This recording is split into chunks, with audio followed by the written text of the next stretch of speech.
बिस्मिल्लाहिर्रहमानिर्रहीम। Welcome to my channel. अस्सलाम वालेकुम। चैनल को लाइक करें, सब्सक्राइब करें और बेल आइकन को लाजमी प्रेस कर दें।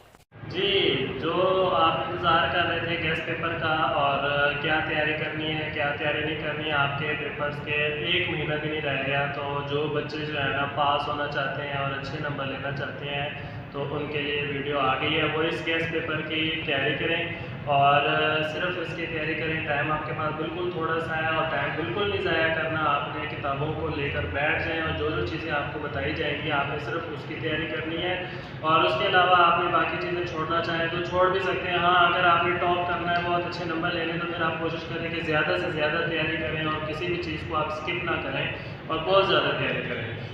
बोर्ड में आपका पेपर 10th क्लास का मैंने इंग्लिश का क्या आना है, क्या चीज़ें आनी है इम्पोर्टेंट है और क्या चीज़ें नहीं आनी है, उस सब के लिए जो है ये आपके लिए वीडियो आ गई है। तो वीडियो को स्किप ना करना और वीडियो की तरफ जाने से पहले चैनल को ज़रूर सब्सक्राइब करें। सब्सक्राइब करना बिल्कुल भी नहीं भूलना और सब्सक्राइब करने के अलावा आपने सिर्फ अकेले ही नहीं वीडियो देखनी बल्कि आपने ये वीडियो दूसरों को भी शेयर करनी है, ताकि अगर आपका फ़ायदा हो रहा है इसमें तो दूसरों का भी फ़ायदा होना चाहिए। चले चलते हैं वीडियो की तरफ। जी, ये इंग्लिश 10th क्लास का जो गेस्ट पेपर है वो आपको हम बताने लगे हैं। तो इंग्लिश के पेपर में 10th क्लास को बता दें, वैसे पेपर पैटर्न तो इन पता ही होगा आपको कि क्वेश्चन वाइज क्या होता है, लेकिन मैं फिर भी क्वेश्चन वाइज ही हम चलेंगे। तो और इंशाल्लाह यही वाले सवालात आपके आएंगे। अगर आप इसकी तैयारी कर लेते हैं तो आपके अच्छे मार्क्स आ जाएंगे। तो चलें शुरू करते हैं। क्वेश्चन नंबर 1 जो है आपका वो ऑब्जेक्टिव का आएगा और एमसीक्यूज़ होंगे उसमें, और उसमें 4 किस्म के एमसीक्यूज़ होते हैं। सबसे पहले जो आपका सवाल होगा वो correct form of the verb जो है वो पूछी जाएगी। दूसरे किस्म के जो एमसीक्यूज़ होते हैं उसमें करेक्ट स्पेलिंग आपसे पूछी जाती है। फिर तीसरे नंबर पर अंडरलाइन वर्ड होगा और उसके बारे में आपसे पूछा जाएगा। और चौथे नंबर पर ग्रामर के बारे में पूछा जाएगा, यानी कि अगर आप पार्ट ऑफ स्पीच याद कर लेते हैं तो वो आपके सही हो जाएंगे। अब आपने ये याद कौन से करने, कहाँ से तैयारी करनी है?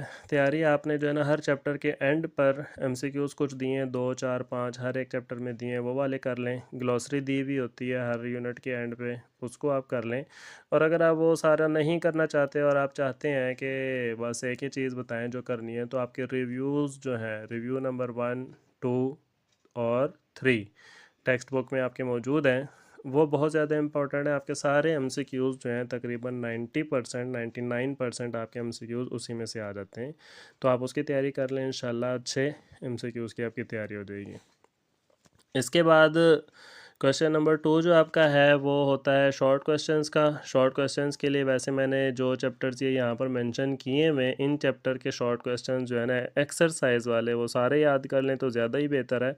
यूनिट नंबर 1 2 4 6 9 10 11 और 12, इनके अगर आप शॉर्ट क्वेश्चन सारे ही याद कर लेते हैं एक्सरसाइज के तो बहुत अच्छे हैं। लेकिन अगर आप कोई जो है ना बहुत ज़्यादा तैयारी करने वाले नहीं हैं और आप चाहते हैं कि नहीं जी नहीं, बस हमने सिर्फ पास होना है और हम बहुत ज़्यादा अच्छे नंबर नहीं लेने, जिन्होंने बहुत अच्छे नंबर लेने हैं, टॉप करना है या ज़्यादा मार्क्स लेने हाई मार्क्स, तो वो जो है ना सारे ही क्वेश्चन याद करिएगा, उसमें कोई चांस नहीं है।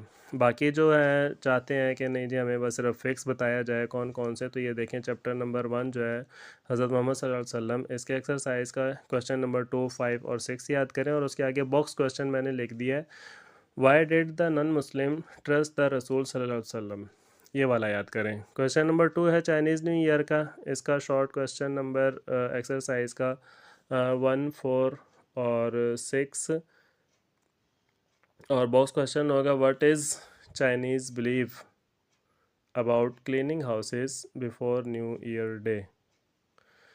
चैप्टर नंबर 4 है फर्स्ट एड, इसमें से आपने क्वेश्चन नंबर 2 और 5 याद करना है एक्सरसाइज का। फिर चैप्टर नंबर 6 है टीवी वर्सेस न्यूज़पेपर, इसका क्वेश्चन नंबर 1 एंड 5 आपने याद करना है। और एक बॉक्स में क्वेश्चन होगा how does TV make us lazy. इसके बाद चैप्टर नंबर 9 पर आ जाएं। जो आपके समरी वाले जो चैप्टर्स हैं उसमें से एक एक शॉर्ट क्वेश्चन जो है ना आता है कोई, तो वो आप जो है ना चॉइस पर भी छोड़ सकते हैं। बहरहाल चैप्टर नंबर 9 का है सिलेक्टिंग राइट कैरियर, इसके अंदर आपने क्वेश्चन नंबर 1 3 और 6 को याद कर लें। और एक बॉक्स क्वेश्चन है how do career counsellor helps you to choose the right profession, ये वाला सवाल याद करना है। इसके अलावा chapter number 10 a world without book, इसका शॉर्ट क्वेश्चन नंबर 1 और 4 याद करें। ग्रेट एक्सपेक्टेशंस जो है इसमें से क्वेश्चन नंबर 2 और 4 याद करें। पॉपुलेशन वाला जो चैप्टर है उसमें से आपने 4 और 5 याद करना है। इस तरह आपका शॉर्ट क्वेश्चन वाला पोर्शन भी अच्छे से तैयार हो जाएगा। अच्छा, इसके बाद आता है एक बड़ा मुश्किल मरहला, क्वेश्चन नंबर 3 का ट्रांसलेशन। कौन से पैराग्राफ याद करने हैं, कौन से आएंगे, कौन से नहीं आएंगे, कौन से इंपॉर्टेंट हैं। तो उसमें मैंने ये आप लिख दिया है। यूनिट नंबर 1 जो है आपका, उसका पैराग्राफ नंबर 2, 3, 4 और 7 याद करें। यूनिट नंबर 2 में से पैराग्राफ नंबर 1, 2, 4 और 5 याद करें। और यूनिट नंबर 6 में से पैराग्राफ नंबर 2 और 4 याद करें। यूनिट नंबर जो 7 है आपका, उसमें पैराग्राफ नंबर 1 to 4 याद करें। यूनिट नंबर 9 है आपका, पैराग्राफ नंबर 1, 2, 3, 4 याद करें। यूनिट नंबर 10 में से पैराग्राफ नंबर 3, 4, 7 और यूनिट नंबर 11 से पैराग्राफ नंबर 2 और 5 को याद कर लें। इसके बाद समरी के बारे में हर बच्चा कहता है मॉर्निंग में कौन सी आएगी, इवनिंग में कौन सी आएगी, एक सुबह आएगी, एक शाम को आएगी, तो एक को छोड़ देते हैं। 3 समरियाँ हैं। तो बेटे ये आप अच्छे तरीके से सुन लें कि आपकी 3 समरियाँ हैं, तो तीनों समरियों को आपने करना है, किसी को भी आपने नहीं छोड़ना, कोई भी चांस पर नहीं छोड़नी। आप कोई से भी याद करें, बहुत अच्छे तरीके से याद करें और समरी में कोटेशंस वगैरह ज़रूर देना ताकि आपके जो है नंबर अच्छे से लग सकें। और तीनों समरियाँ याद करें। ज़्यादा चांसेस जो हैं वो वैसे पीस और रेन के आने वाले हैं कि शायद ये 2 आएंगी, लेकिन आपने तीनों याद करनी है। सिर्फ 3 समरियाँ पूरे सिलेबस में, वो भी आपसे नहीं याद होती तो कितनी ही बुरी बात होगी। इसीलिए आपने जो है ना सारी की सारी समरियाँ 3 की 3 आपने याद करनी है और इसकी अच्छे से प्रैक्टिस करनी है कि इसके अंदर कोई आपकी मिस्टेक ना हो। जब मिस्टेक नहीं होगी तो फुल बटा फुल आपके मार्क्स आएंगे और आपको एक अच्छा अचीवमेंट मिलेगा, अच्छा रिजल्ट आपका आएगा। इसके बाद नेक्स्ट आपका क्वेश्चन नंबर जो 5 होता है वो होता है ऐसे या पैराग्राफ लिखने होते हैं आपने। तो पैराग्राफ भी इजी है। पैराग्राफ अगर जो बच्चे करना चाहते हैं, ऐसे नहीं करना चाहते, वो फर्स्ट 10 पैराग्राफ याद कर लें।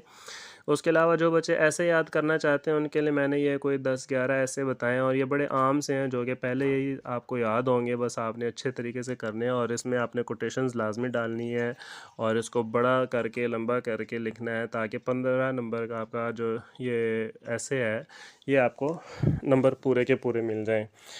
तो पहला आपका ऐसे है, my last day at school. उसके बाद sports and games, a rainy day, Quaid-e-Azam, my hobby, my house, courtesy, cricket match, true Muslim, village life और लास्ट है a visit to hill station.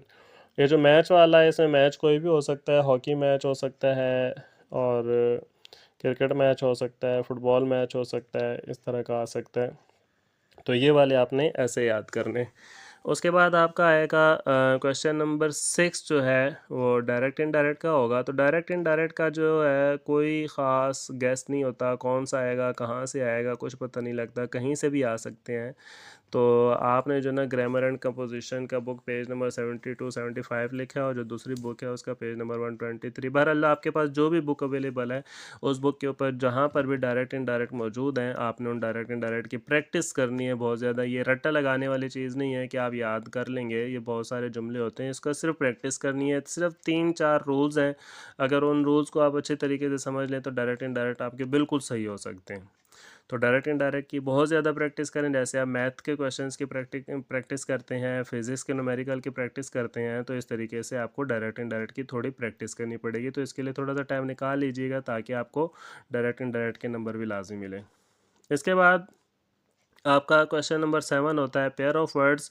तो पेयर ऑफ वर्ड्स सारे याद करने की ज़रूरत नहीं है, वैसे आपके मोस्टली अगर देखे जाएँ तो तकरीबन 70-80 हैं। तो 70-80 में से अगर आप तकरीबन 50 भी कर लें तो बहुत है। और अगर आपसे नहीं होते वो 50 तो ये जो मैंने यहाँ पर दिए हुए हैं ये वाले कर लें, इनको नोट कर लें अपनी कॉपी पे, रजिस्टर पे कहीं पर नोट करके लिख लें। एडवाइस है, आल्टर है, बेल, बियर, बर्थ वाला है, sale, diary, device, due, except वाला है, फेयर, क्वाइट और क्विट। उसके बाद लूज और लायर, माइनर्स में इन्वेंट और डिस्कवर वाला, फिर सेल, ओल्डर और एल्डर, फिर वीक वाला। तो ये वाले जो हैं ये सारे के सारे आप कर लें इंशाल्लाह, इसी के अंदर से आपके पेयर ऑफ वर्ड्स आ जाएंगे। और पेयर ऑफ वर्ड्स के अंदर कोशिश किया करें छोटा सा जुमला याद करें, सेंटेंस ऐसा याद करें कि जो कि आपके लिए आसान हो। किसी मुश्किल वर्ड बुक का जो है ना किताब का कीड़ा ना बना करें, सिंपल सा कोई सेंटेंस खुद से बनाकर जो है ना वो लिख दें कि बस सिर्फ इस वर्ड को आप डिफ़ाइन कर दें, बाकी जो है ना आपका ये पेयर ऑफ वर्ड्स चल जाते हैं। ठीक है, इसके बाद आपका जी लास्ट क्वेश्चन होता है question number 8, translate into English. Paragraph है जिसकी आपने इंग्लिश में ट्रांसलेशन करनी है। तो ये बड़ा ही आसान पैराग्राफ आता है, पैराग्राफ को देखते जाएं, उसकी इंग्लिश लिखते जाएं। तो जी पैराग्राफ नंबर 2 है आपका बड़ा इंपॉर्टेंट, ज़िंदगी के नशेब फराज। पैराग्राफ नंबर 4, डर है कि चंद साल बाद। और पैराग्राफ नंबर 5 है मैं 10वीं जमात में पढ़ता हूँ, बहुत ही ईजी पैराग्राफ है। पैराग्राफ नंबर 8 है वालिदैन की इज़्ज़त। पैराग्राफ नंबर 10 है शहर आने से पहले गांव में रहता था। पैराग्राफ नंबर 14 है जोहरी तवानाई। पैराग्राफ नंबर 15 है अनवर मेरा बेहतरीन दोस्त है। और पैराग्राफ नंबर 18 है एक नौजवान बाग में। तो ये वाले पैराग्राफ आप कर लें, उम्मीद है इसी में से ही पैराग्राफ आएगा इंशाल्लाह। अल्लाह ताला से दुआ है कि ये ही आपका सारा का सारा पेपर आएगा और आप सबको अल्लाह ताला कामयाब करेगा इंशाल्लाह। तो बहुत शुक्रिया वीडियो पर आने का, थैंक्स फॉर वाचिंग। और उसके अलावा जो है ना चैनल को सब्सक्राइब करना ना भूलिएगा, लाइक करें, सब्सक्राइब करें, कमेंट्स करना ना भूलें। जो भी आपको अच्छा लगता है या बुरा लगता है वीडियो में कमेंट लाजमी किया करें, और इसको दूसरों के साथ शेयर करना ना भूलिएगा, ताकि आपको जो फ़ायदा हुआ है वो दूसरों को भी फ़ायदा हो सके। सिर्फ ये फ़ायदा अपने तक नहीं रखना, दूसरों को भी बताएं ताकि उनका भी फ़ायदा हो। इंशाल्लाह मिलते हैं नेक्स्ट वीडियो में। अल्लाह हाफिज़।